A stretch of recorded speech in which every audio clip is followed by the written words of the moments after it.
to come outside the palace walls to the city streets, for they would be made ceremonially unclean had they entered the palace before the Sabbath. And this is where we find Pilate on a balcony overlooking the Jews now thronging in the streets. The priest dragged Jesus before Pilate with a charge that Pilate could not overlook. He claims to be king of the Jews. Pilate asked him, Are you the king? Are you as you say? And all Jesus said was, You said so. Pilate was frustrated, but he returned Jesus to the Jews. He said, I don't find any fault with him. But the priest stirred up the crowd, and someone had shouted that Jesus was stirring up people all over the region, including Galilee. Well, that was a magic word. That got Herod involved. So Pilate passed Jesus off to Herod because Galilee was under Herod's province. They thought maybe Herod would do what Pilate wouldn't. But they didn't know that Herod had heard of Jesus and had long wanted to meet him to observe one of his miracles. He was anxious to see Jesus. But Jesus was not about to perform like a magician on the stage. So he stood in silence as Herod questioned him. In the end, Herod found no fault with Jesus, but allowed his officials to mock Jesus and beat him. They put a robe on him and took it off. They crushed a crown of thorns into his skull. They ripped off the robe that they had put on him. They made him walk through town without clothing, and ultimate humiliation and disgrace. And they returned him to Pilate. Jesus would not respond to any more questioning. Pilate's wife warned him, don't get involved in this. This is not going to end well. Pilate returned Jesus to the Jews. He said, I don't find any fault with him. Hoping to satisfy the Jews, he ordered to have him flogged, but that did not settle the Jews. Pilate feared a rebellion. Tiberius, the emperor of Rome, was noted to be a violent and crazy man. A rebellion in Judea would have likely cost Pilate his own life. He had to do something. It was Passover. The tradition was to allow one scheduled for execution to go free. So the chief priest stirred up the crowd to call for Barabbas. Give us Barabbas, and crucify Jesus, crucify him. Pilate gave up, washed his hands of it. He said, his blood is on your hands. I will have no parts in this. And with that, Jesus was turned over for crucifixion. And so today we meet Jesus here at this place after the all-night trial, after the public flogging, after the taunts and ridicules, his body exhausted, in addition to being weakened by the physical torture he had endured, not to mention denied by his own disciples. And if this was not enough, he was now being forced to carry his own cross to Golgotha's hill. And we thought that having to go get our own switch was bad. The vertical beam would have been 6 to 7 feet tall and already in place at the heel of the skull. But the crossbeam is what Jesus and the two thieves would have been carrying. That crossbeam would have been 5 to 6 feet long, weighing 90 to 100 pounds. This crossbeam placed on Jesus' shoulders for him to carry uphill for his own crucifixion. Jesus stumbled. He stumbled once and he fell, and he stumbled again and he fell. And upon the third fall, the Roman soldiers knew they had to get someone to help. They had a responsibility of getting Jesus onto the cross and they could not allow him to die on the road. A quick scan of the crowd, they saw Simon. By his attire, they could tell that he was a pagan, that he wasn't from around there. Simon of Cyrene, modern day Libya, out of Africa, likely now having migrated to not too far from there. The scripture says that he was just in town. He had come in from the country. He was the perfect one to carry the cross. But if they would have chosen a Jew to carry the cross, would this Jew have been for Jesus and sparked a rebellion and turned on the soldiers? But Simon, he was neutral in this. Simon was like, not me. I'm not carrying that cross. I didn't come here for all that. I'm just coming to town. Simon, either in the wrong place at the wrong time, but definitely in the divine place at the right time. Scriptures tell us that Simon rejected this command to carry the beam, but the soldiers compelled him. They made him. We don't know how the soldiers made him. We know that Simon had sons named Rufus and Alexander, and that they were with him. Did the soldiers threaten the boys in some way? We don't know. We know whatever happened, whatever was said, however the Roman soldiers behaved towards Simon, it caused Simon to pick up this crossbeam, to pick up this cross of this struggling man, a man that maybe he had heard about, but did not really know. And fulfilling the scripture that he didn't even know was written, he carried the cross behind Jesus, who stumbled his way to Calvary, carrying the cross, chance, choice, and change. There are times in life when we are thrust into situations for which we had no plan, no intention of ever being in, compelled to carry a cross we never had any intention of carrying.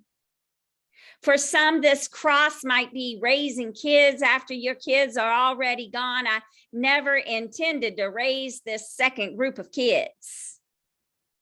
Cross. For some, it might be being a caregiver. Taking care of someone in their last days is hard work.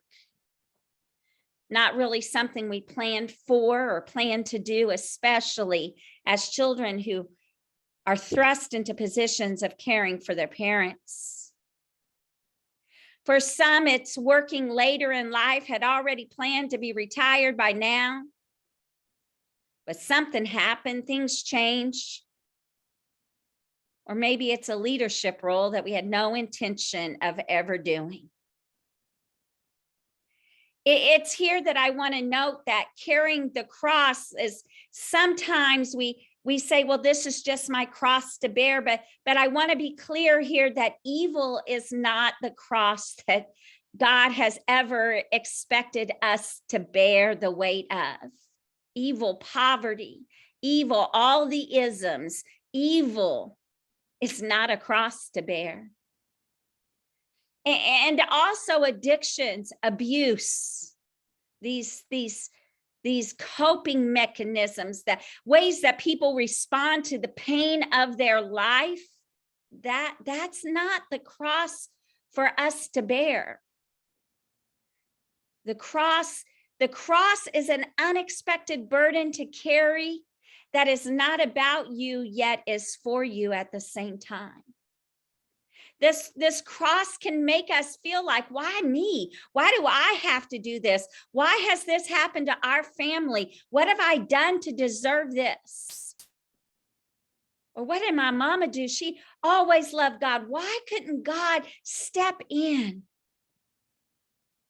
Or what did the child do to deserve this? Why? But why not? Why are any of us expecting to be exempt from the heaviness and the pain of the world? When we find ourselves asking, why me? We must turn that question also and say, why not? Must Jesus bear the cross alone? When we find ourselves thrust into a role we didn't sign up for, bearing a burden that is not ours to bear, carrying a load because there is no one else to carry it, remember that carrying the cross is a chance. Simon of Cyrene just happened to be on the road. We might say he was there by chance. He was bearing this cross by chance, coincidence, fortuitously, just because he was there. But it was by chance that Simon was given the chance, the opportunity to participate in God's story of redemption, liberation, and restoration. Bearing a cross for another is not a punishment. It is a chance. It is an opportunity to participate in God's story of redemption, liberation, and restoration in the life of another. The cross is not about you. It is about God's purpose and about God's plan that needs to be fulfilled. It is about the person who is under so much pressure that they will break without help. But the cross is for you. Is an opportunity to do better at this stage in life than we did at another. It might be the beginning of a new walk or relationship with the Lord. It is where we learn what it really means to walk in another person's shoes. It's where we learn what suffering really is like from another perspective, from Jesus' perspective. Carrying a cross of sins that he did not commit, bearing the burdens that he did not create, to participate in God's story of liberation and redemption and restoration of us all. The cross is an opportunity to participate with God. And the cross is a choice. We can always say no to God. Now, I'm not saying that's going to end well for us if we do. But it is important to know that we always have the choice to say no. Simon could have said no. Yeah, there would have been consequences, but we could have said no. We might be compelled into service. We might be compelled into a role. We can say no. We can walk away. We can. It is a choice. Sometimes if we don't realize that something is a choice, we feel like something is a punishment and we become resentful against it. But when we realize that whatever this is we're bearing, whatever this is we're choosing to pick up, whatever this is that is laid upon us, that we're doing it by choice. We're choosing to participate with God. We're choosing to carry this for one who cannot carry. We're choosing to be part of God's unfolding story. We're choosing. Jesus chose. The scriptures tell us that at any time he could have called a legion of angels to save him from it all. But he chose.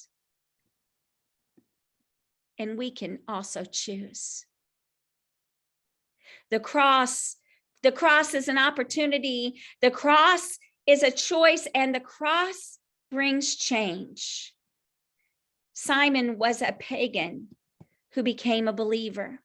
Now, we don't know this from scriptures. We know this from historic records of the early church, that Simon became Saint Simon.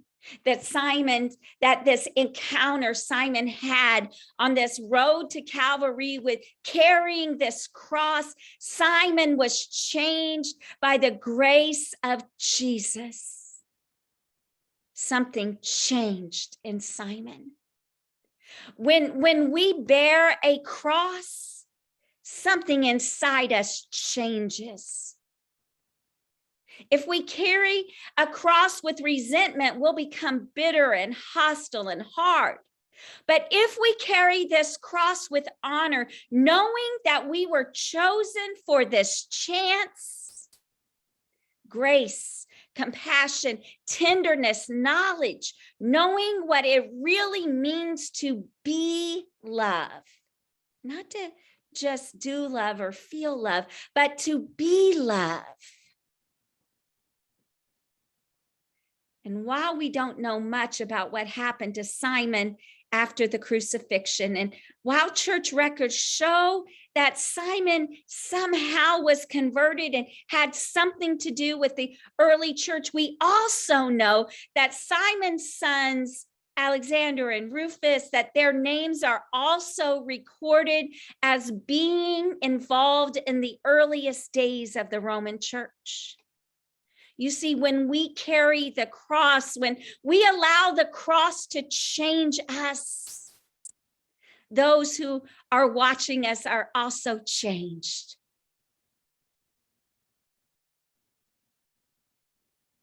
And it's never too late to change. It's never too late to allow the weight of the cross to change us.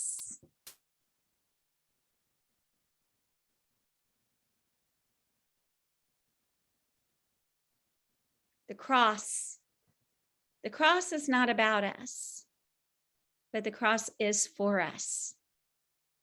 And sometimes even for our children and their children and the children around us. Bearing a cross, an unintended assignment, is a chance. It's an opportunity. It's a choice. We can walk away at any time, but it brings change, redemption, liberation, and restoration. Must Jesus bear the cross alone while all the world goes free? There's a cross for everyone, and there's a cross for me. As we meditate on this